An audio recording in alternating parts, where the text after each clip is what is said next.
Next बात करते हैं application of specific heat capacity के बारे में। तो देखो अभी जो हमने सीपी और सीवी पढ़ा, उसको हम किसी भी मॉलिक्यूल की डिग्री ऑफ फ्रीडम के बेसिस पे क्या करते हैं, स्पेसिफाई कर सकते हैं। ठीक है, सीपी क्या था, किसी एक मोल सब्सटेंस का टेम्परेचर 1 यूनिट बढ़ाने के लिए कांस्टेंट प्रेशर पे जितना टेम्परेचर रिक्वायर्ड है उसको क्या, जितना हीट रिक्वायर्ड है उसको क्या बोला, molar specific heat capacity of that substance. और सीवी को क्या बोला, किसी एक मोल सब्सटेंस का 1 यूनिट टेम्परेचर कांस्टेंट वॉल्यूम पे बढ़ाने के लिए जितना हीट रिक्वायर्ड है उसको क्या बोला, molar specific heat capacity at constant volume. तो जो आपका सीपी और सीवी है, इसको हम उस मॉलिक्यूल के डिग्री ऑफ फ्रीडम के बेसिस पे भी क्या कर सकते हैं, डिफाइन कर सकते हैं। डिग्री ऑफ फ्रीडम क्या होता है, कोई भी मॉलिक्यूल है, मोनो हो, डाई हो या पॉली, उसके नंबर ऑफ इंडिपेंडेंट टर्म जो क्या करेंगे, उसके मोशन को क्या करेंगे, जस्टिफाई करेंगे। इसके बारे में हमने पूरा क्लास किया हुआ है। ठीक है, तो देखो डिग्री ऑफ फ्रीडम और law of equipartition of energy का यहाँ पे यूज होगा। ठीक है, तो वो उसमें जो भी हमने डिटेल में पढ़ाया है वो यहाँ पे सिर्फ ऊपर से लेके जाएंगे, क्योंकि वो सिर्फ डिटेल का यहाँ पे काम ही नहीं है। ठीक है, तो देखो सपोज कर लेते हैं कोई एक मोल हमारे पास सब्सटेंस है। तो देखो एक मोल में क्या होता है,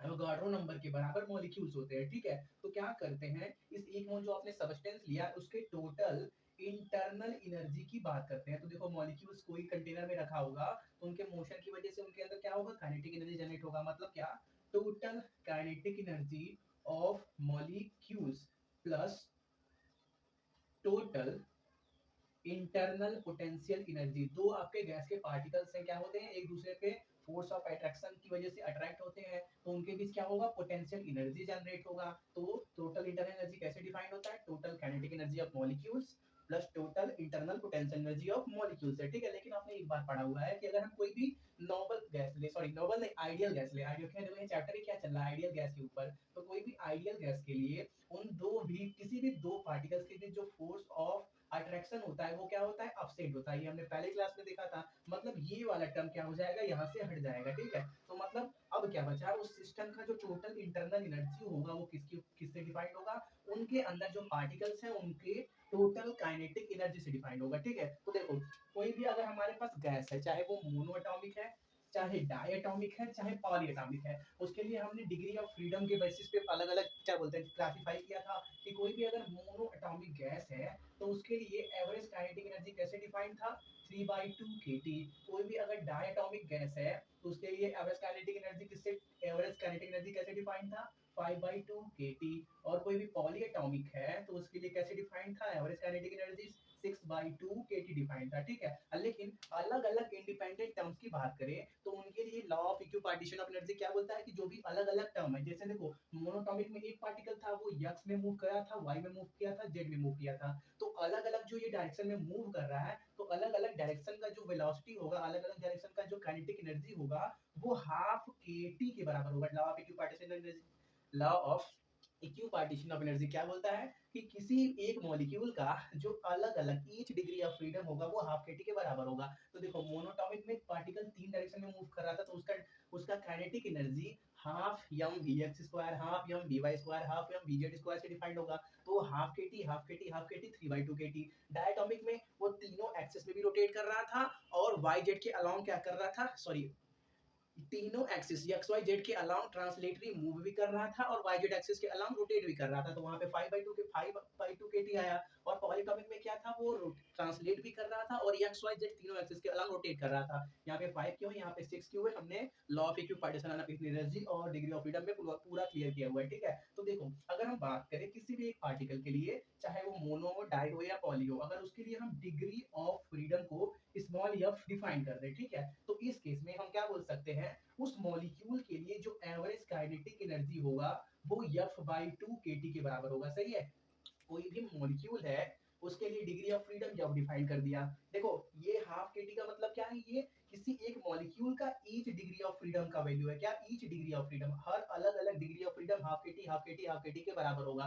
जैसे इसमें तीन ट्रांसलेशन मोशन वाले काइनेटिक एनर्जी है तो सभी half KT half KT half KT के बराबर होंगे। इसमें तीन ट्रांसलेशनल और दो रोटेशनल है तो सभी क्या होंगे, half KT half KT half KT half KT half KT के बराबर होगा। ठीक है, ये क्या है, each degree of freedom, force of attraction लिख दिया, डिग्री ऑफ फ्रीडम का वैल्यू है, ठीक है। लेकिन ये क्या है, कोई एक पार्टिकुलर मॉलिक्यूल है, उसका total average kinetic energy F/2 kT के बराबर होगा। F क्या है, डिग्री ऑफ फ्रीडम। मोनोटॉमिक के लिए F का वैल्यू 3 होता है, तो 3 रखोगे 3/2 kT आएगा। डायटोमिक के लिए 5 होता है तो 5/2 kT बन जाएगा। पॉली के लिए 6 होता है 6/2 kT बन जाएगा। ये क्या है, सिर्फ एक मॉलिक्यूल के लिए हमने लिखा, क्या, एक मॉलिक्यूल के लिए। लेकिन देखो जो हमने अभी अपना एक मोल सबस्टेंस लिया था, उसके अंदर क्या था, एवोगाड्रो नंबर के बराबर मॉलिक्यूल्स थे, ठीक है। तो हमको क्या करना पड़ेगा, अगर हम सभी का एवरेज काइनेटिक एनर्जी निकाले तो वो किसके बराबर होगा, F/2 kT into Na। इन सारे मॉलिक्यूल्स का जो एवरेज काइनेटिक एनर्जी होगा वो F/2 kT Na के बराबर होगा। लेकिन देखो यार, अगर हम बोल्ट्जमैन कांस्टेंट K की बात करें तो वो किसके बराबर होता है, universal gas constant upon Avogadro number के बराबर होता है। तो Na और K को मल्टीप्लाई कर दो तो क्या मिल जाएगा, यूनिवर्सल गैस कांस्टेंट। मतलब ये सिंपली क्या हो जाएगा, F/2 RT के बराबर हो जाएगा, ठीक है। तो देखो अभी हमने क्या देखा कि जो एक मोल सबस्टेंस था उसका जो टोटल इंटरनल एनर्जी कैसे डिफाइंड था, सभी पार्टिकल्स के टोटल काइनेटिक एनर्जी के ऊपर डिफाइंड था। तो देखो हमने पहले क्या किया, वो मॉलिक्यूल्स की बात किया कि मॉलिक्यूल्स किस किस प्रकार के होते हैं। फिर एक मॉलिक्यूल है उसके ईच डिग्री ऑफ फ्रीडम इतना होता है, और कोई एक मॉलिक्यूल है उसका total average kinetic energy F/2 kT के बराबर लिख सकते हैं। फिर क्या किया, जो हमने अपना अभी जो माना था कि एवोगाड्रो नंबर हमारे पास मॉलिक्यूल से मतलब एक मोल सबस्टेंस का अंदर एवोगाड्रो नंबर के बराबर मॉलिक्यूल्स है, तो उन सभी का average kinetic energy F/2 kT के बराबर आया। और वही क्या हो जाएगा, total internal energy of this system के बराबर होगा। मतलब F/2 k सॉरी RT, जो क्या किया आपने, एक मोल सबस्टेंस लिया, उसका जो टोटल इंटरनल एनर्जी होगा जिसको हम यू से डिनोट करते हैं, वो किसके बराबर होगा, F/2 RT के बराबर होगा। F क्या है, डिग्री ऑफ फ्रीडम, ठीक है। हम क्या करेंगे, पहले देखो, पहले क्या करते हैं, सभी फॉर्मूले बना लेते हैं, ठीक है। फिर क्या करेंगे, लास्ट में मोनो डाई पॉली के लिए सबकी बात करेंगे, Cp Cv और क्या बोलते हैं इंटरनल एनर्जी की भी बात करेंगे, ठीक है। तो देखो आपका एक फॉर्मूला हमको मिला, U मतलब इंटरनल एनर्जी किसके बराबर है, F/2 RT के बराबर है, ठीक है। नेक्स्ट ऐसे बात कर लेते हैं Cv के बारे में। तो देखो Cv क्या डिफाइंड है, किसी एक मोल सबस्टेंस का टेम्परेचर एक यूनिट बढ़ाने के लिए जो अमाउंट ऑफ हीट रिक्वायर्ड है वो क्या बोला जाता है, उस सबस्टेंस का molar specific heat capacity and constant volume, ठीक है। तो सपोज कर लो वो ये सबस्टेंस है, ठीक है।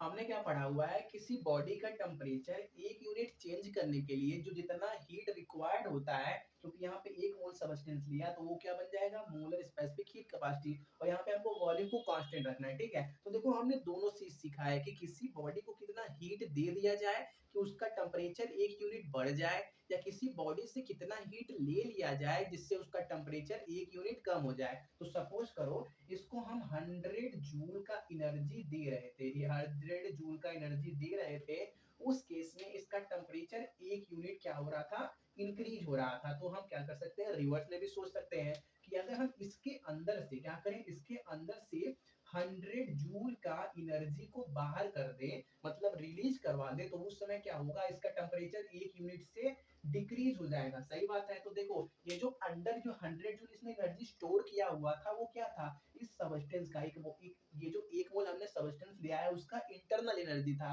हमने एनर्जी अंदर से रिलीज किया तब भी उसके टेम्परेचर में चेंजेस आया, हमने बाहर से दिया तो वो जो बाहर से हमने एनर्जी दिया वो उसके अंदर जाके स्टोर हुआ, फिर तब भी उसका टेम्परेचर चेंज हुआ। तो देखो यार, ये जो आप सीवी पढ़ रहे हो कि कोई भी एक मोल सबस्टेंस का टेम्परेचर एक यूनिट बढ़ाने के लिए कांस्टेंट वॉल्यूम पे जो हीट रिक्वायर्ड होती है उसको बोलते हैं molar specific heat capacity and constant volume. तो इसको आप उस बॉडी के इंटरनल एनर्जी के टर्म में भी पढ़ सकते हो, ठीक है। तो जो आपका सीवी होता है वो उसको आप du अपॉन dt के फॉर्म में भी लिख सकते हो। टोटल इंटरनल एनर्जी जो उस एक मोल सबस्टेंस का होगा उसको टाइम के रिस्पेक्ट में डिफरेंशिएट करो, ठीक है। तो देखो होगा क्या, d अपॉन dt किसी भी सबस्टेंस का, देखो यहाँ पे हमने एक मोल सबस्टेंस लिया और एक मोल सबस्टेंस का total internal energy F/2 RT के बराबर निकाला, F/2 RT के बराबर निकाला। तो देखो F/2, F क्या है, डिग्री ऑफ फ्रीडम, 2 तो कांस्टेंट है, R यूनिवर्सल गैस कांस्टेंट है, वेरी क्या कर सकता है, टेम्परेचर वेरी कर सकता है। तो जो कांस्टेंट है उनको बाहर कर लो। तो देखो यार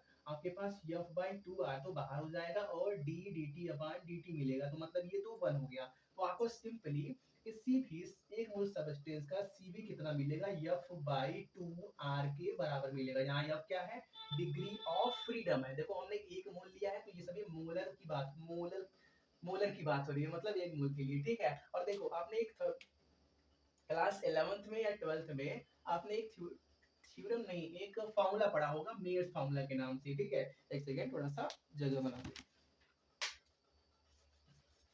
तो देखो मेयर्स फॉर्मूला क्या बोलता था कि किसी भी एक सबस्टेंस का अगर हम Cp माइनस Cv निकालें तो वो यूनिवर्सल गैस कांस्टेंट के बराबर होता था। तो देखो किसी सबस्टेंस का हमने Cv निकाल लिया है, R क्या होता है यूनिवर्सल गैस कांस्टेंट, तो Cp तो उसका आराम से निकाल सकते हैं हम R प्लस Cv करके, और Cv हमारा है क्या F/2R है, मतलब क्या R प्लस F/2R। क्या करो R को बाहर निकालो कॉमन करके, तो अंदर क्या बचेगा 1 प्लस F/2 बचेगा। तो ये आ गया उस सबस्टेंस का Cp का वैल्यू, ठीक है। तो ये आपका U का वैल्यू है, ये Cv हो गया, और Cp कितना आया R 1 प्लस F/2, ठीक है। R तो बाहर निकाल ही दिया था, इससे इतने के बराबर आया, ठीक है। इन सबको नोट करो, थोड़ा सा इंक भर ले, फिर आओ कंटिन्यू करते हैं। तो अगर हम क्या करें Cp अपान Cv निकालें, ठीक है। ये जो हमने Cp और Cv का वैल्यू निकाला है, अगर हम Cp को Cv से डिवाइड कर दें तो हमको उस सबस्टेंस का एक और प्रॉपर्टी मिलता है जिसको गामा बोला जाता है, ठीक है। गामा कोई Cp अपान Cv का रेशियो है। तो क्या करो आप, क्या करो अलग अलग गैस जो मोनो या डाई या पॉली हो, उसके लिए Cp अपान Cv का वैल्यू निकाल के सॉल्व कर सकते हो या डायरेक्टली भी कर सकते हो। Cp किसके बराबर है R 1 प्लस F/2 के बराबर है, Cv किसके बराबर है R F/2 के बराबर है। R से R कैंसिल, इस 1 को क्या जब F/2 से डिवाइड करोगे तो 2 ऊपर होगा, तो क्या मिलेगा 2/F मिल जाएगा प्लस, और क्या जब F/2 को F/2 से डिवाइड करोगे तो वहां पे क्या बचेगा 1 बचेगा। इसको सिंपली आप 1 प्लस 2/F भी लिख सकते हो, ठीक है। तो देखो जब आप क्या करो कोई भी गैस का आपको गामा का वैल्यू पूछे तो क्या करो 1 प्लस 2/F लगाओ। F क्या रहेगा उस गैस का डिग्री ऑफ फ्रीडम। तो जैसे बात करें हम मोनो एटॉमिक गैसेस के लिए, ठीक है, 1 प्लस 2/F, एक second, gamma is equal to 1 plus 2/F। किसी भी गैस की बात करें, सपोज पहले हमने बात किया मोनो एटॉमिक गैसेस के लिए, तो इनके लिए atomic ATOMIC degree of freedom का वैल्यू कितना होता है 3 होता है, ठीक है। तो इनके इंटरनल एनर्जी की बात करें तो इनका इंटरनल एनर्जी F/2 RT, मतलब क्या 3/2 RT के बराबर होगा। और क्या अगर हम इनके Cv की बात करें, मतलब क्या smaller specific heat capacity and constant volume की बात करें, तो वो कैसे डिफाइन होगा मोनोटॉमिक गैसेस के लिए F/2R, मतलब क्या 3/2R से, ठीक है। और अगर हम इनके Cp की बात करें Cp, तो वो कैसे डिफाइंड है R 1 प्लस F/2, F कितना है 3 है, तो 3/2, तो 2 1 जा 2 3 5, मतलब क्या 5R/2 आ गया। और अगर हम मोनोटॉमिक गैसेस के लिए गामा की बात करें तो वो किसके बराबर है 1 प्लस 2/3 के बराबर, मतलब क्या 3 1 जा 3, और क्या 2 5, मतलब क्या ये 5/3 के बराबर है, ठीक है। मतलब 5/3 को डिवाइड करो तो 5 1 जा 5, 2 बचा 20 हो गया, 3 6 जा 18, 1.66 आएगा, ठीक है। तो ये क्या आ गया थ्योरेटिकल वैल्यू आया गामा का। और जो गामा का एक्सपेरिमेंटल वैल्यू होता है हीलियम आर्गन इन तरह के मोनोटॉमिक गैसेस का, वो नियरली 1.67 के आसपास आता है, ठीक है। तो जो आपका थ्योरेटिकल है और जो एक्सपेरिमेंटल वैल्यू है, दोनों क्या करते हैं एक दूसरे से ऑलमोस्ट मैच करते हैं, जिसकी वजह से ये जो हमने अपना एजम्पशन बना के ये जो फॉर्मूले सब बनाए हुए हैं ये सही वैलिड होते हैं, ठीक है। लेकिन ये जो एक्सपेरिमेंट चल रहा है ये सभी नॉर्मल टेम्परेचर पे चल रहा है, क्या ये सभी नॉर्मल टेम्परेचर पे चल रहा है। ये बात को नोट करना, जब टेम्परेचर चेंज होता है तो वहां पे इफेक्ट और होता है, ठीक, कुछ बदल जाता है। ये सभी नॉर्मल रूम टेम्परेचर के आसपास का जो टेम्परेचर होता है उन सब पे ये रिएक्शन रिएक्शन हो रहा है, ठीक है। इसको नोट करो, नेक्स्ट बात करते हैं। नेक्स्ट बात करते हैं डायटोमिक गैसेस के लिए, ठीक है। तो देखो डायटोमिक गैसेस जैसे आपका हीलियम हो गया, सॉरी सॉरी हीलियम नहीं, हाइड्रोजन H2 मॉलिक्यूल हो गया, और क्या हीलियम नाइट्रोजन ले लो, इन सभी गैसेस की बात करते हैं। तो इनके लिए F का वैल्यू क्या होता है नॉर्मल टेम्परेचर पे 5 होता है। तो देखो इनके लिए इंटरनल एनर्जी U कितना आएगा 5/2 RT आएगा। इनके लिए Cv कितना आएगा 5/2 R आएगा। इनके लिए Cp कितना आएगा R 1 प्लस 5/2, मतलब क्या 257, मतलब क्या 7/2, और इंटू में R आएगा। और अगर हम बात करें इनके लिए गामा की, तो गामा मतलब Cp अपान Cv, मतलब क्या 7R/2 अपान 5R/2, R R cancel 2 2 cancel, मतलब क्या 7/5, 7/5 का मतलब 5 1 जा 5, 5 4 जा 20। तो देखो इनके लिए जो थ्योरेटिकल वैल्यू आया गामा का वो क्या आया 1.4 आया, और जो एक्सपेरिमेंटल वैल्यू होता है gamma for H2 molecule, gamma for N2 molecule, वो नियरली 1.4 के आसपास में ही जाता है। मतलब ये भी जो आपका हो रहा है कैलकुलेशन, ये कहाँ हो रहा है, नॉर्मल टेम्परेचर पे हो रहा है, ठीक है। लेकिन जब हम क्या करेंगे टेम्परेचर को बढ़ाएंगे, एक सेकेंड, जब हम क्या करेंगे टेम्परेचर को बढ़ाएंगे तो डायटोमिक गैसेस के लिए जो गामा का वैल्यू होता है वो क्या होता है, चेंज होने लगता है, ठीक है। तो देखो ये क्या था, नॉर्मल टेम्परेचर पे बात हुआ था। अगर आप क्या करो टेम्परेचर को बहुत ज्यादा हाई कर दो, टेम्परेचर को हाई कर दोगे तो डायटोमिक गैसेस के केस में आपके पास दो एक्स्ट्रा डिग्री ऑफ फ्रीडम आ जाते हैं, जिनको बोला जाता है वाइब्रेशनल डिग्री ऑफ फ्रीडम। हमारे पास नॉर्मल टेम्परेचर पे किसी भी डायटोमिक गैसेस के पास तीन ट्रांसलेटेड डिग्री ऑफ फ्रीडम था, दो रोटेशनल डिग्री ऑफ फ्रीडम था। लेकिन टेम्परेचर बहुत ज्यादा हाई कर दिया, सपोज कर लो नियरली 1000 केल्विन कर दिया, तो दो एक्स्ट्रा हमारे पास डिग्री ऑफ फ्रीडम आते हैं, जिसको बोला जाता है वाइब्रेशनल डिग्री ऑफ फ्रीडम। तो इस टाइम पे हमारे पास टोटल 7 एफ के वैल्यू मतलब डिग्री ऑफ फ्रीडम 7 हमारे पास हो गए। तो अब आप जब क्या करोगे अलग अलग चीज का कैलकुलेशन करोगे तो आपको क्या मिलेगा, रिजल्ट दूसरा ही मिलेगा। इंटरनल एनर्जी आपका 7/2 RT के बराबर मिलेगा, आपका इंटरनल एनर्जी सीवी, सीवी किसके बराबर मिलेगा 7/2 R के बराबर मिलेगा, और क्या सीपी आपका 1 + 2/7 मतलब क्या 9/7 R 7 के बराबर मिलेगा। और आपका जो गामा है वो कुछ छूट रहा है, CP R 1 plus CP R 1 plus F by R, F का वैल्यू 7/2, 7 to 9 R/2 के बराबर मिलेगा, 9 R/2। तो जब आप क्या करोगे गामा निकालोगे तो वो 9 R/2 अपान 7 R/2 मतलब क्या, वो 9/7 मतलब क्या 7 1 जा 7, 2 बचा 7 3 जा 14, 1.29 के आसपास में आएगा। तो देखो जब आपने क्या किया टेम्परेचर बहुत ज्यादा बढ़ा दिया तो जो आपका गामा का वैल्यू है वो क्या हो गया, कम हो गया। जब क्या था गामा का वैल्यू आपका, सॉरी, जब टेम्परेचर आपका नॉर्मल था,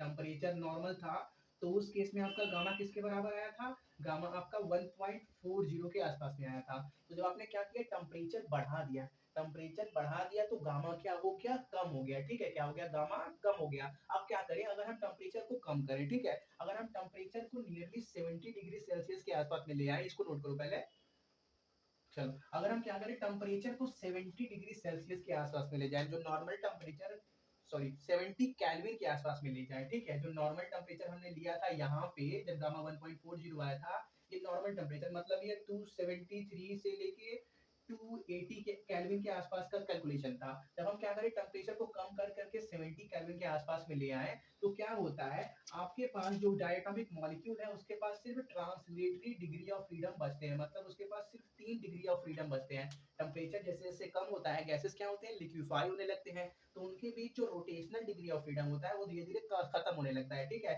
तो इस केस में अगर आप कैलकुलेशन करोगे यू का तो कितने कितना आएगा 3/2 RT, सीवी करोगे तो वो कितना आएगा 3/2 R, सीपी करोगे तो वो कितना आएगा सीपी आर 1 + 3/2 मतलब क्या 5/2 आर के बराबर आएगा। तो जब टेम्परेचर आप कम कर दोगे तो आपका डायटोमिक गैस मोनोटोमिक गैसेस की तरह बिहेव कर रहे हैं। उसको मोनोटोमिक के लिए सीवी का वैल्यू इतना था, सीपी का वैल्यू इतना था, और गामा का वैल्यू क्या होगा, गामा का वैल्यू 5R/2 अपान 3R/2 मतलब क्या 3 1 जा 3 और 3 2 जा नहीं 3 6 जा 18, 1.66 के आसपास आएगा। देखो तो जब आपने टेम्परेचर कम किया तो क्या हुआ गामा का वैल्यू बढ़ गया। तो एक इंपॉर्टेंट पॉइंट आप नोट करो, टेम्परेचर पहले क्या लिया हमने 70 डिग्री सेल्सियस लिया, ठीक है, फिर क्या लिया 273 के आसपास लिया, फिर क्या लिया 1000 केल्विन के आसपास में लिया, डिग्री बोल रहा था क्या, देखो भाई ये सभी केल्विन में होंगे, ठीक है,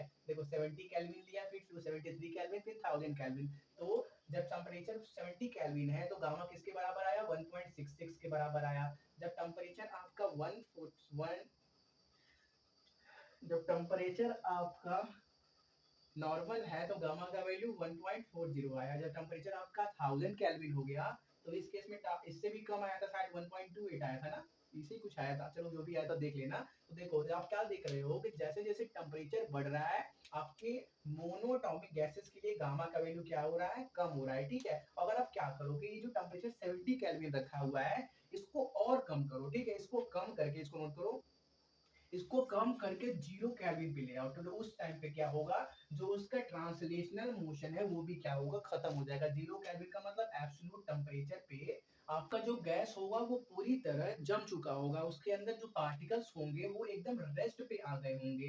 देखो जब क्या था, टेम्परेचर हमने 70 केल्विन के आसपास लाया था, तो उसके पास तीन रोटेशनल नहीं, ट्रांसलेशनल डिग्री ऑफ फ्रीडम बचा हुआ था, लेकिन टेम्परेचर और करके कम करके 0 केल्विन पे ला दिया, तो वो जो तीन बचे हुए डिग्री ऑफ फ्रीडम है वो भी खत्म हो जाते हैं, जिससे क्या होता है, वो मॉलिक्यूल के जो गैस के मॉलिक्यूल्स हैं वो एकदम रेस्ट में आ जाते हैं। जिसको देखो, जब टेम्परेचर आप 0 केल्विन रखते हो उस पॉइंट को बोला जाता है freezing of degree of freedom. क्या, किसी भी डायटोमिक गैसेस के लिए अगर आप टेम्परेचर उसका 0 केल्विन कर दो तो उसको क्या बोला जाता है, freezing of degree of freedom. मतलब इस टाइम पे ये किसी भी प्रकार का मोशन नहीं कर रहा है, ठीक है, इसको नोट करो।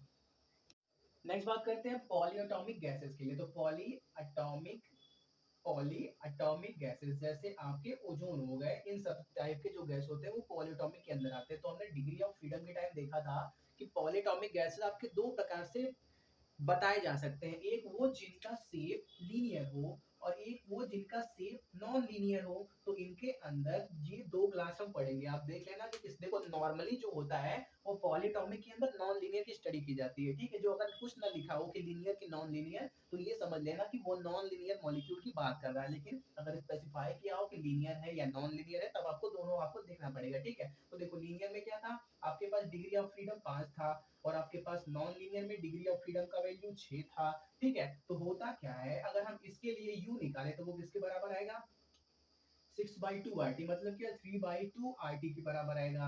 इसके लिए u निकाले तो वो किसके बराबर आएगा, 5/2 RT के बराबर आएगा। इसके लिए हम cv निकाले, cv मतलब क्या, f/2r, तो मतलब 6/2 3r के बराबर आएगा। इसके लिए cv 5/2r के बराबर आएगा। इसके लिए cp आपका r1 प्लस f/2, यहाँ पे 6 रखोगे, 3 2 जा 6, 3 1 मतलब 4r के बराबर आएगा। और इसके लिए आपका cp r1 प्लस 5/2 मतलब क्या 2 5 7/2 r के बराबर आएगा। इसके लिए cp 7r/2 के बराबर आया। इसके लिए गामा किसके बराबर आएगा, r cp मतलब 4r, cv मतलब 3r, r से r कैंसिल, मतलब क्या 3 1 जा 3 और क्या 1.33 के बराबर आएगा।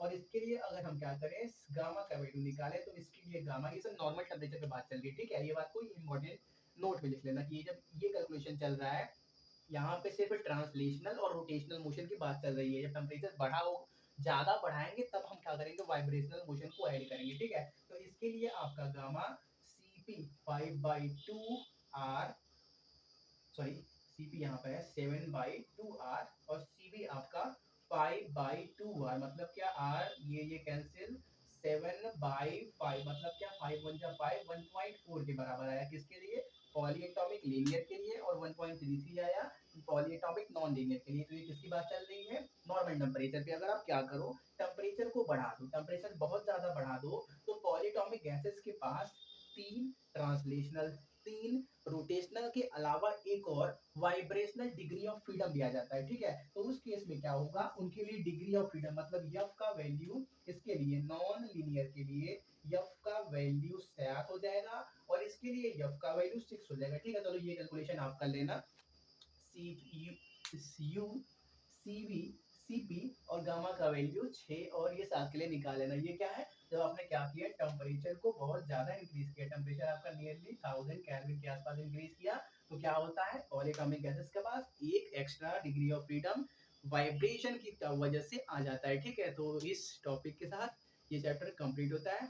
तब तक के लिए थैंक यू। कुछ बात है सुन के इस क्लास को बंद करते हैं। देखो खुशी और गम जिंदगी के दो अनमोल साथी हैं, इसको जितने कम से कम लोगों के साथ बांट सको उतना अच्छा है, ठीक है।